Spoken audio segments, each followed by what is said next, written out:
கொஞ்சம் விட்டுருந்தா கேபிட்டல் வாசல்டருக்கு என்ன ப்ரோ ஆச்சு? இன்னைக்கு லாஸ்ட் ரெக்கார்ட் பண்ற டே 6 எப்படி போச்சுன்னு பார்க்கலாமா? இன்னைக்கு மண்டே ஜூன் 16, 2025. இன்னைக்கு டேட்ல எவ்வளோ ப்ரோ ப்ராஃபிட் பண்ணிருன்னு கேட்டா நான் ஒன்று தொட்டா அது ஒன்று போகுது. என் ஃபோனில் இதெல்லாம் நார்மல் தாங்க. நெட் வேலை செய்யாமல் போகும், இந்த மாதிரி அடிக்கடி சொதப்போம், இதெல்லாம் நார்மல் தான். சரி ஓகே, இன்னைக்கு எவ்வளோ ப்ரோ லாஸ் பண்ணி கேட்டா 372 ரூபா. என்ன ப்ரோ இவ்வளோ லாஸ் பண்ணா? ஃபர்ஸ்ட் ட்ரேடு 100 ரூபாயில க்ளோஸ் பண்ணு, 24 ரூபா க்ளோஸ். செகண்ட் ட்ரேடு 270 ரூபா போல க்ளோஸ் பண்ணேன். அது என்னன்னா 6-7 பாயிண்ட் தள்ளி க்ளோஸ் ஆயிருக்கு. எனக்குலாம் ரொம்ப கஷ்டம் போச்சு. நல்ல வேலை லைவ் ட்ரேட்ல உட்காந்து இல்லைன்னா கேபிட்டல் இன்னைக்கு மார்க்கெட் எந்த சைடு போயிருக்கு, நான் புட்டில் இவ்வளோதான் கம்மியாக தான் லாஸ் பண்ணியிருக்கேன். பரவாயில்ல, வெறும் 7% போச்சு. தலைக்கு வந்து தலைப்பாகையோட.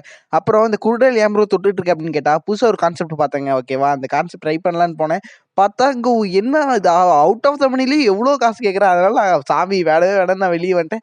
அப்புறமேட்டு இன்னைக்கு டேட்டில் 372 ரூபா வெறும் லாஸோட முடிச்சிட்டேங்க. நாளைக்கு அடுத்தபடியாக பார்த்தோம்னா தேங்க்ஸ் டு மை இன்வெஸ்டர்னு சொல்லிக்கிறேன். ஏன் அப்படின்னா ப்ரோ, நீங்கள் என்னை நம்பல அப்படின்னா இந்த ப்ராஃபிட் என் கையில் இன்னைக்கு இருந்திருக்காது. ஓகேவா, ரொம்ப ரொம்ப தேங்க்யூ ப்ரோ அப்படின்னு சொல்லிக்கிட்டு இன்னைக்கு டேட்டு கொஞ்சம் லாஸ் பண்ணாலும் சூப்பராகவே போச்சு. டாட்டா, நாளைக்கு வரேன்.